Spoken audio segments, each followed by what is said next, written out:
Does someone run against Jeffries if you don't win the majority? I don't know. There's no plan B here, right? Yeah. At the end of the week, Washington empties out fast.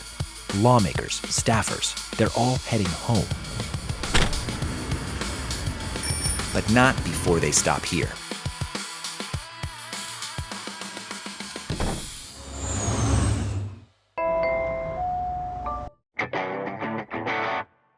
Hello and welcome back to the Punchbowl News Townhouse. I'm Anna Palmer. And I'm Jake Sherman, and this is Flyout Day. Woo! We have got a great show today and a very timely guest.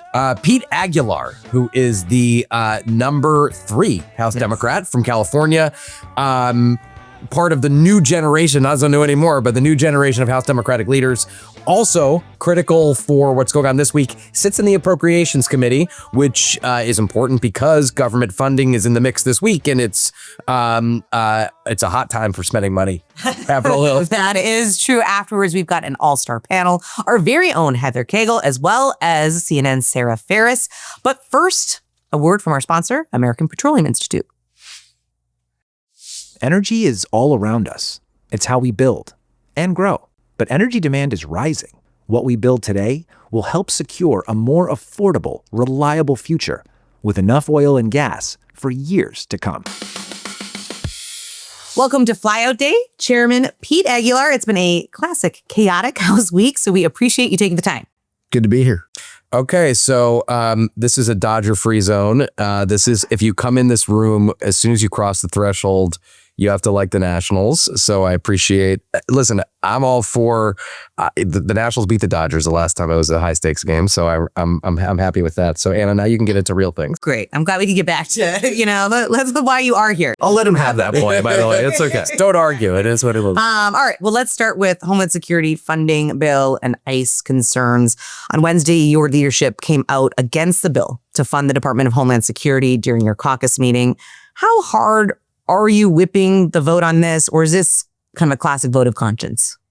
I think we wanted to share with the members and our colleagues, where we were on it. We thought that this was so important that we had to take the opportunity to do it in good faith. Rosa DeLauro, Hanley Cuellar, went to the table, tried to make this bill better. Republicans resisted. Common sense reforms that were offered. And so ultimately members are going to have to make their own decisions, but we did want to let them know that we were trying to make the bill better. As Democrats, we want to make things better. We want government to work. We want these 12 bills to get off the floor. We want to help people. But unfortunately, what ICE is doing right now is terrorizing communities, and our caucus knows that. And so overwhelmingly, I feel that members are going to oppose this bill because of what ICE is doing.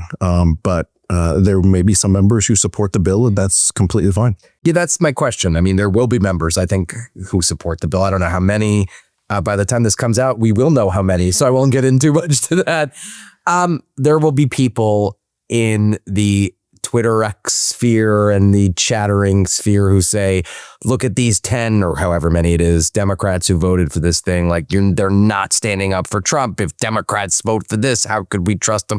So what do you say to that dynamic? First, to the members who are a no, I say I completely understand that, right? Like, ICE is lawless and running amok, and they need to be reined in. To the members voting yes, those members are likely voting because they want government to work. They also want TSA to be funded. They want the Coast Guard to be funded. Right, there are reasonable things that HSI, Homeland Security Investigations, does. FEMA grants are incredibly important as we go into fire season in the West, and we just got through hurricane season in the South. I mean, these are important things, and we want those programs funded. But we do think overwhelmingly that the lawlessness of ICE in this moment at this time, we can't get there on this bill. So you talk about government working. Speaker Mike Johnson has been saying that it's a big success. You'll have gotten all 12 appropriations bills through the House, not just kind of lurching from CR to CR. You have a front row seat to this. Do you guys feel, though, that you secured a bunch of policy victories when it comes to these spending bills? I feel that we're in the minority, and we played the hand that we were dealt. And that's exactly what we do as appropriators. Rosa DeLauro and the staff, Chris Bigelow and the appropriate staff, all of the members and ranking members, it really did an amazing job given the political position we're in. Now, outside of our government job, our role is to flip the House, because I want Rosa DeLauro writing these bills. I don't want her compromising these bills. I want her writing them. And so that's what we're going to continue to focus on. But yeah, there were wins, and not just the community projects that are in members' districts, but there were a lot of language wins. The unfortunate part is we could have done this. We could have been here 8 months ago. Right? Like, we told Tom Cole, we told Republican appropriators, like, this is not the Republican proposal at the time, April, May, June. These were not what was going to become law, right? Let's get to what can become law. Work with us, talk with us. Let's have language. Let's put reasonable numbers on that the Senate can agree with, right? Let's go in with a real position. Otherwise, we're just going to have to eat something later. And that's ultimately what happened. But it just feels like we wasted time. So, but wasted time is, I think, something that Mike Johnson is comfortable with. Yeah. Do you feel like it does seem like the Appropriations Committee is a place where, like, things, aside from the wasting time, it does seem like people are working in good faith, at least now, right? I mean, like, both sides are working in somewhat good faith to get something done. Don't you feel like that's the case, or no? Yeah, in general, yes. I mean, I think it used to be a lot more so, obviously, not just 15 years ago, but even 5 years ago, right? Kevin McCarthy made deals and he put members on the committee that don't have the same appropriator spirit, shall we say. They don't like government, and they want to see government stripped to its core. Yeah. And you put those folks, even if it's 3 or 5, in that room with generally people decent R's who want to find a way to make government work and work for people. And that creates issues sometimes. But look, this is the hand that we're dealt, and this is where we are. And by and large, I think that the members, get along with each other, and that's helpful to the process. So you talked about how the job is winning the majority in the fall. Let's talk about redistricting. When Hakeem Jeffries was on the show a while ago, we said Republicans could gerrymander Democrats out of the majority. Now it seems like you have a leg up. Will this now happen every cycle? Like, are we just into every cycle we're going to be changing districts? I hope not. And Hakeem Jeffries, reminds you guys about what you said. He reminded me the other day, and I felt like it was a personal assault, but it's good to know we make such an imprint, Jay. Yeah, I guess so. But look, the reality is, members of the press, said this could be 16 seats. There were reports, that said, right, Republicans are going to do this, and this is how they're going to get their way to the majority. And I think that was all fair at the time. Yes, that made a lot of presumptions. It made presumptions that Republicans were going to be successful everywhere, and that Democrats were going to sit on our hands, because we believe in norms and rules. And thankfully, California led on this effort, and I was proud to be a part of that effort. And we were successful, and as a result, I think we're going to fight this to neutral. It was kind of difficult in covering in some ways, because you guys had gone away from the idea, right? That you led, on the states. Kind of changing it to try to take politics out in some ways. But are you going too far in California now? Because Californians believe in good government, but they also don't believe in unilaterally disarming and allowing Donald Trump to weaponize redistricting just so he can try to win the next election. Because we know how he views free and fair elections. We saw that in 2020. So Californians wanted to push back, and they wanted to do something. And the lesson that I learned from Prop 50 in California is that Californians and people around the country, they want to do something. They just don't want to be opposed to Donald Trump. They want to affirmatively vote yes on something. And we gave them that vehicle. We drew up a plan that was fair, that met this moment, that pushed back against Texas, that protected our democracy, and said, no, we're not going to let you, re-engineer these districts just because you want to hold political power. And we had success. We took it to the voters. People may not, like mid-decade redistricting. I do not like mid-decade redistricting, but I am not going to let these other states play by one set of the rules, while states that believe in good government and independent redistricting commissions in Colorado and Washington and California and other states, 8 states shouldn't play by one set of rules and 42 states by another. That's just not fair. And so if you're asking if this is over, I hope so. But ask Republican governors, ask the president if he's going to make calls to those governors, because that's what started this. Gavin Newsom sent Greg Abbott a letter in July, and it said, I won't do this if you won't do this. We could have ended it right there. It would have been completely done. Abbott proceeded, and so we proceeded. And good on us for pushing back. And I don't think they're done either. I mean, there's talk about doing it in Florida. They said they're going to do it in Florida, but you have Maryland that's coming online. We'll see what happens in New York now that they've turned into Virginia. It's a lot of states. Okay, so the majority. There's some really crappy polling for Republicans this morning in the New York Times that just shows, I don't know if the floor falling out from underneath them, but pretty damn close. How do you feel about winning the majority today? I feel cautiously optimistic, right? There are no slam dunks here. National polls are not polls that are district polls. No, but they're mood polls, right? Yeah, they're mood polls. It tells you where the country is at any given moment, a snapshot in time, and that's great. But that also samples, safe blue districts, safe red districts, and what we're concerned about are, district by district, how we put our candidates in a position to talk about delivering solutions, to having that affirmative message, to lower the cost that people face.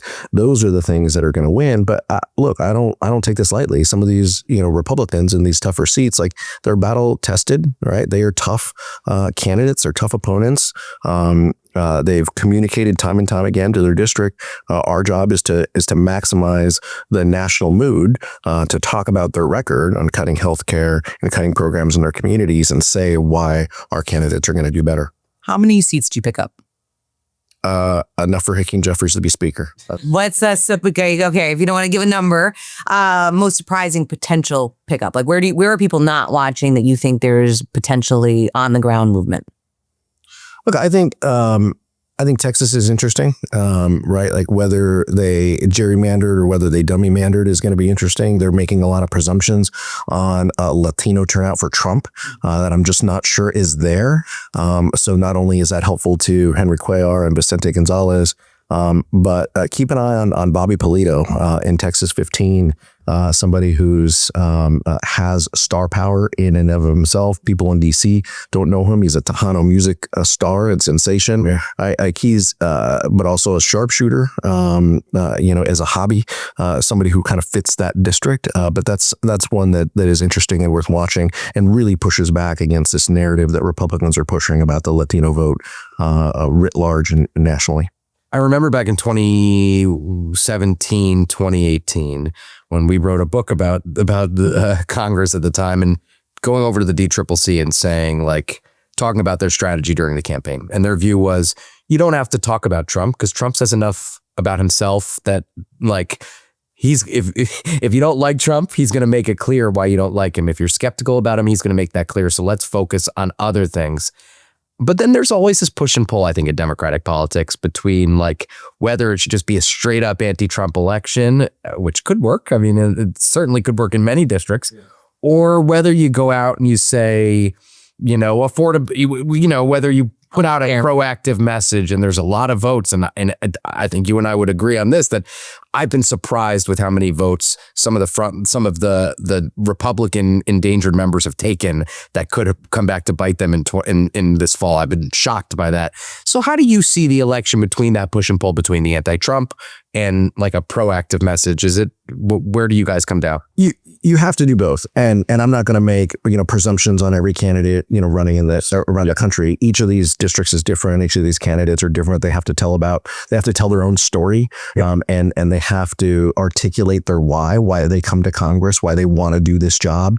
But I do think that we have to walk and chew gum. We have to do all of the things. We have to talk about how the decisions that Donald Trump is making are terrorizing communities, hurting our economy, but also what we would do about it. And so I just don't think it can be one thing. My advice to candidates oftentimes is, look, you can't say different things to different people, but this is like the soundtrack of your campaign. This is, one soundtrack, 14 tracks, and right, track 1 and 2 is going to be accountability on Donald Trump and what Republicans are doing. But tracks, 3 through 14 are going to be about what you stand for, what you believe. And anytime you walk in a room, you might have to play song 1, but then you're going to have to go to 4 and 6, right? You can't play all 14 in every setting or every Rotary Club, but you got to pick and choose what audience you're in and what songs you're playing in that campaign. I want to add to that. I mean, it's been shocking to see how someone like David Valadao in California voted on the reconciliation bill. I mean, which is going to have massive impacts in his state, which relies heavily on. So I've been interested to see how people get caught up in this fog of war, voting for these things that. They had to. Look, it's HR1. I mean, this is the reality of it. And this is what some of them say behind the scenes is like, look, this is HR1. Shirts and skins, right? Yeah. Our person won, your person lost. This is HR1 and this is the flagship bill and we had to support it. And then they'll figure out ways to try to make it, to message around it, right? Sending letters to the speaker, sending letters to the president, signing discharge petitions, voting for discharge petitions. Like everybody's going to try to get right by their constituents in some way. So you're saying Congress is a lot of theater. That's so weird. God, you sound like John President. Oh my goodness. All right, let's shift over to leadership questions here before we get to rapid fire. You are a member of leadership. Is there any situation in which you wouldn't run for whip in a Democratic majority? No, that's the plan. That's the plan. Hakeem Jeffries is speaker and Catherine Clark is leader. We're doing everything we need to do to help our members and win the majority. And if we're privileged enough to be in the majority, then I'll ask the caucus to elevate me and vote for me for that job. Does someone run against Jeffries if you don't win the majority? I don't know. There's no plan B here, right? Yeah. I don't think. Look, and it's not about at that point. It's not about Hakeem or Catherine and I. It's about the danger that Donald Trump and an unchecked House Republicans, because they've proven time and time again they're not going to offer a check on the president. It's about what that would mean to the American people. So I think that we would all be sad and upset. But that's what we would be concerned about, not leadership elections. A lot of people look at Congress and specifically the Democratic Party and say there are far too many old people in the ranks. I'm getting older, so I'm sensitive to this question and narrative. It's still you're 25, I thought. Exactly. Just so our 25-year-old CEO. But what can you do about that? Is that a challenge for Democrats? The aging kind of members who don't leave. I think when people look at the Democratic leadership team of Hakeem and Catherine and I think it's kind of hard to say that. Right? Look, we learned, number one, we learned at the hands of Pelosi, Hoyer, and Clyburn. I genuinely feel like they are on the Mount Rushmore, the three of them, of Democratic politicians of the last 60 years. Right? Like we sat at the leadership table, we learned from them, and we're charting our own path. With their help and support and guidance occasionally. But that's where we are. But it's really hard for people, anybody around the country, people in DC or Congress to say, let's talk about the age in Congress. I'm like, these are the three leaders. Democrats have made a transition. Democrats are looking to the future. I'm so privileged and honored to be a part of that, a small piece of that conversation. But we're ready to work and we're ready to lead. It strikes me also that in 2006, when Democrats won the majority, there was 6-for-06. There was institutional changes that Democrats made. I mean, that was like a robust policy agenda. I wonder if you're going to do that again, and if you'll consider things like term limits on chairs and things like that. If that conversation will come up again, which no one has any feelings about that in the Democratic caucus, so it should be pretty easy for you to do. Is caucus chair. I preside over some of these, discussions. I'm not going to presume that the outcomes, but I will tell you there's a process internally for members to raise rule changes and have things considered. We will go through that process, but I'll also say as an aside, people have talked about this a long time. Look, I mean, Angie Craig, challenged, David Scott, Jamie Raskin challenged, Jerry Nadler, right? Like, you didn't need a rule change for that. That was just people raising their hand and saying, I want a shot. It's a different Democratic caucus than it was when we started. When we started, that would have been an anathema. There would have been zero chance of that happening. I understand the theory of like it, or do you want to help that along? Do you want to push that? But it's kind of happening, right? We've made a leadership transition. Other ranking members, soon to be chairs, when making a leadership transition. This is just the process and the evolution. And it also comes back to bite Republicans sometimes in with their very firm term limits, and then you get in fights over waivers, and people are saying, "I didn't get to do this. I didn't get." I'll retire if I don't get a waiver. All of this, yeah. So it does cut both ways. I agree with you. Rapid fire. You have not endorsed in the California governor's race. You served with a few of the candidates. Who's your favorite? I know them all, haven't taken a position. Will you? Know them all, worked with many of them. I don't know when I'll take a position. But you think you will at some point? Yeah, I think I'll share with my community, who I'm going to vote for. But I know them all, and There's also a possibility that there could be 2 Democrats in the top 2. So I also know mathematically 2 Republicans. So look, I understand this. I haven't taken a position. I don't plan to in the near future. Democratic convention in California is coming up next month. We'll see what happens. I'm curious. You brought up something that gets talked about a lot, which is, should the field consolidate? And like, there's a risk of 2 Republicans getting in, a real risk. I mean, do you think that mathematically it's possible, but it's probably the same odds of 2 Democrats making it. So I think 1D and 1R will emerge. But look, I mean, I think some people could get out. It's possible. They have to figure out. It's very hard to communicate in California, and they're going to have to figure out if they have the resources to communicate down the home stretch. And if you're 1, 2, 3%, and you got to get to 25 to get to the promised land. I mean, it's going to be hard. I wasn't a math major, but I think that's a big challenge. All right. Last 2 questions. We are fly out day. You have a long commute, which includes not 1, but 2 flights. What is your best travel tip? My best travel tip is take the train to work if you can. That'll be tough for you. It's going to be tough for me. So very envious of our, Pennsylvania, New Jersey friends. I guess my best travel tip, I tell people running for this job on the West Coast, I live in Central Time Zone. That's interesting. So, kind of pick a point in the middle.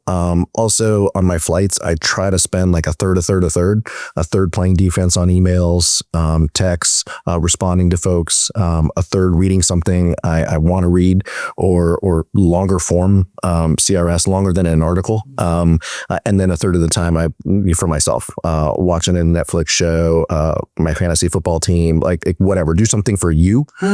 So a third. I might have to employ that. I'm on a lot of flights. Yeah. And when she's on flights, just constant Slack messages. I'm like, God, I hope she lands soon. Would you ever run statewide? No. And the reason why I can prove that is I wore a Dodger hat here at the door, right? If you were interested in statewide politics, you wouldn't want to upset Giants fans and play this. Look, I'm so happy where I am. It's an honor to represent the Inland Empire, a place my parents and grandparents grew up. This is home. This is where I want to be. I've said it before. I'm a house guy.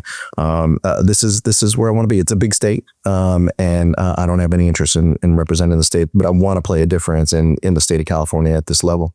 All right, Chairman Pete Aguilar, thank you so much. Thanks for having me. Energy is all around us. It's how we move, how we grow, how we build, and how we make every day a little easier. Natural gas and oil, proudly powering America.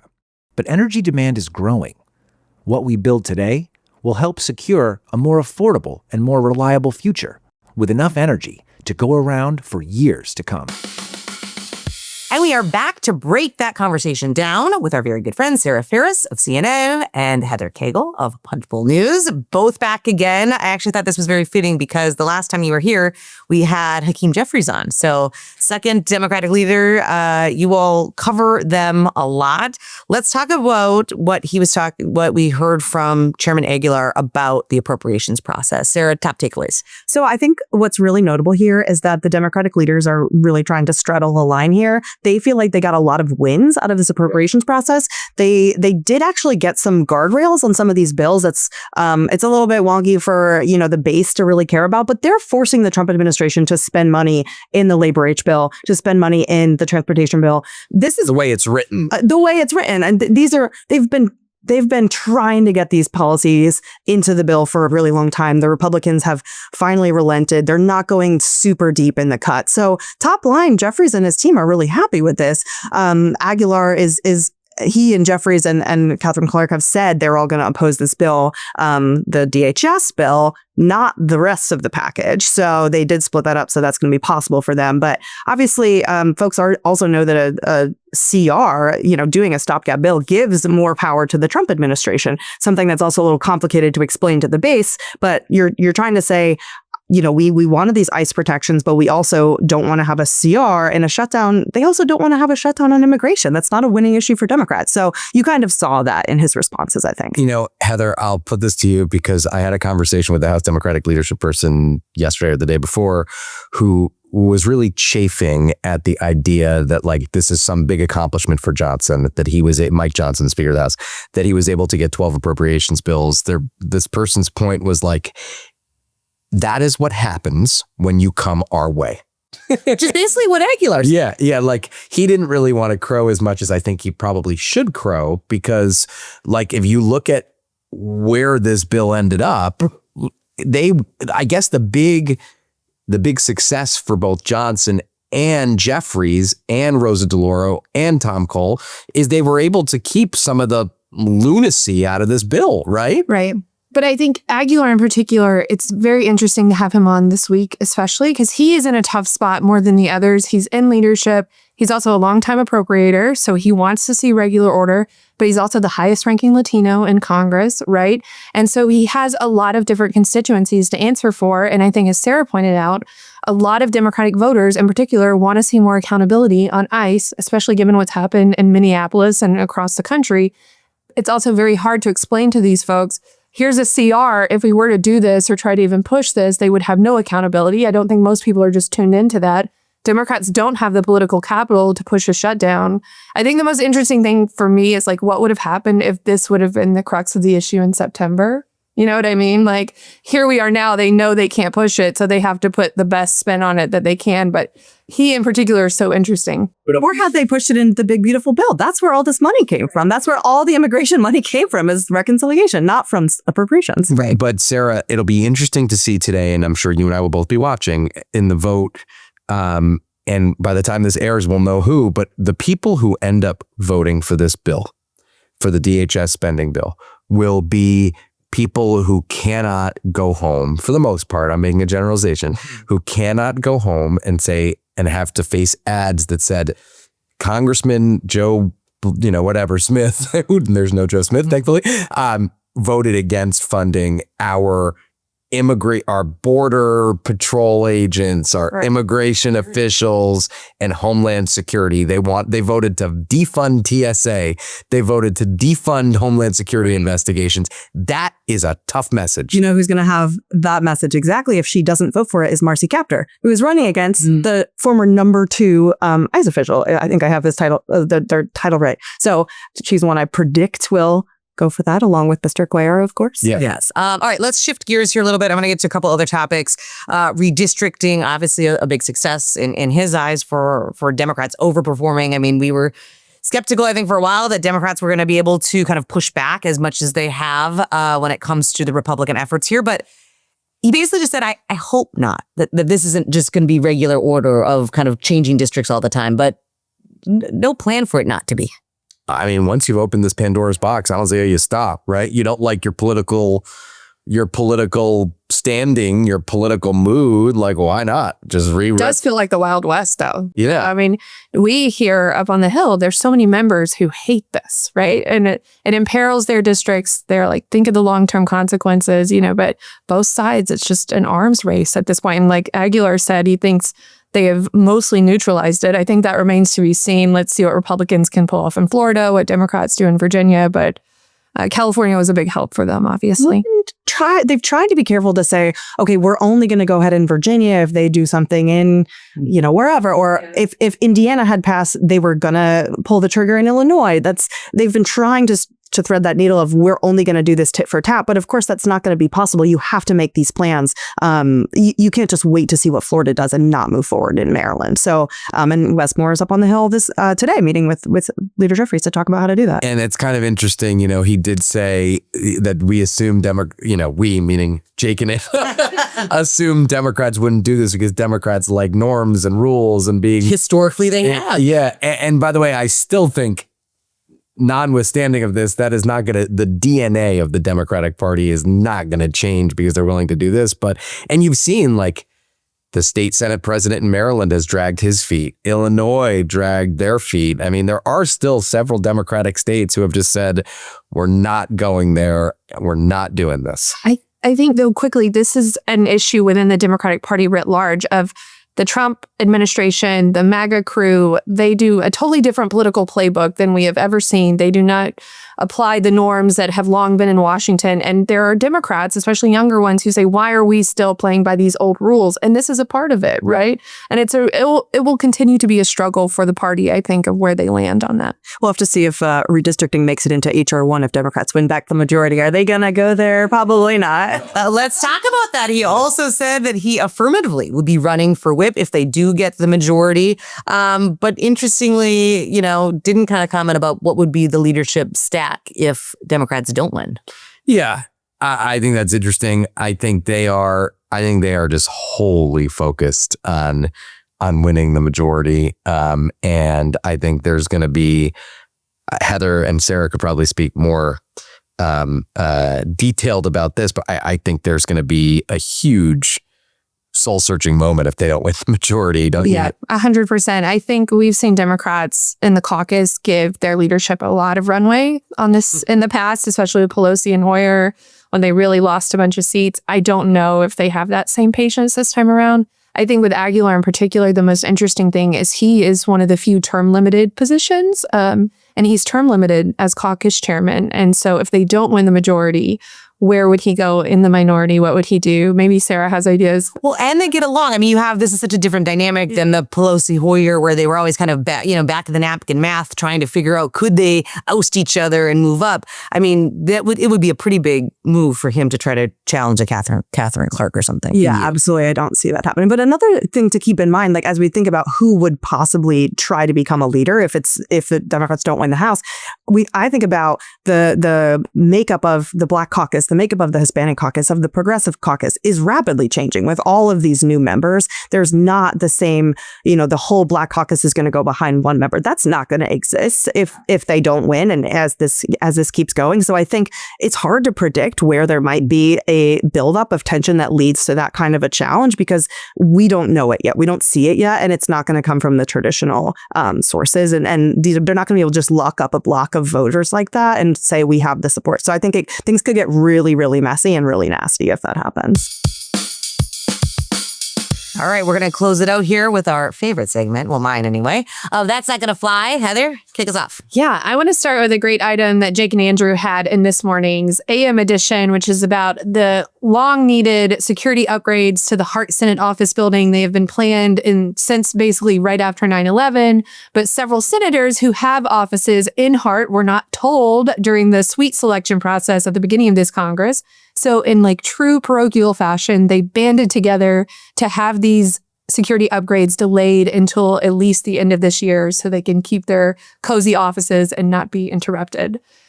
So that's not going to fly. What a town. What a town. And Sarah? So I wanted to bring up the photo that was going around of Senator Ted Cruz boarding a flight to Laguna Beach.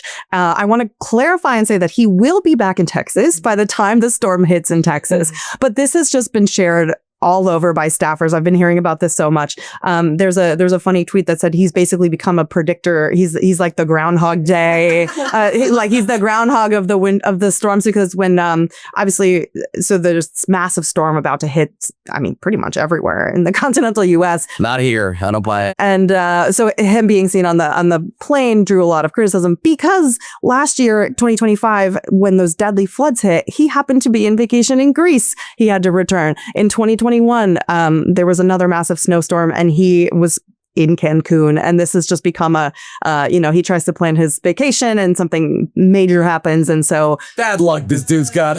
But he will be back in Texas by the time the snow hits. All right, Jake. I am going to do a curveball. This is not what I told you I was going to talk about, but I want to talk about this ethanol issue. E15 fuel. The Midwesterners, mild-mannered Midwesterners, House Republicans stood up and banded together, said that we're not going to vote for the government funding bill unless Congress allows year-round sale of E15, the ethanol biofuel. Anna, this has been an issue that it's been on our radars. Brez said he covered it in the early 90s, right?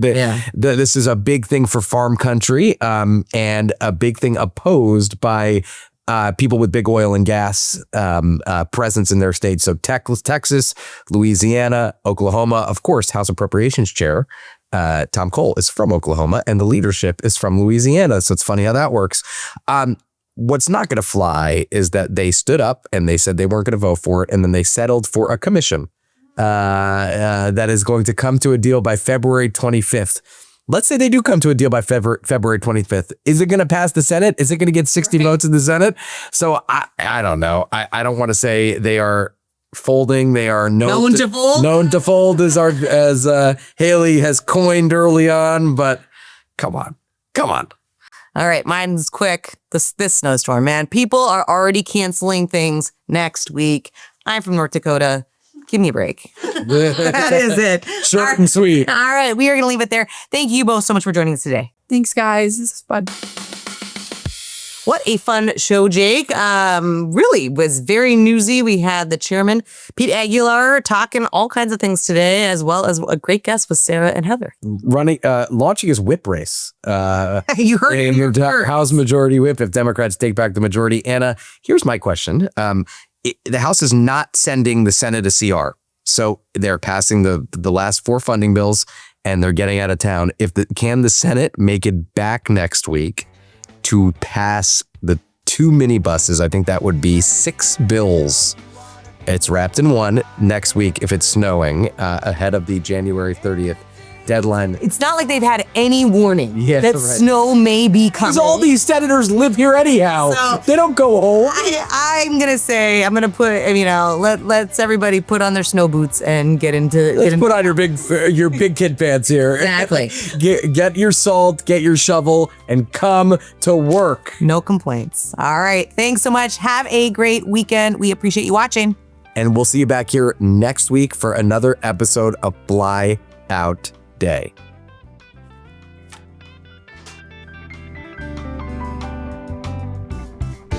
There's only one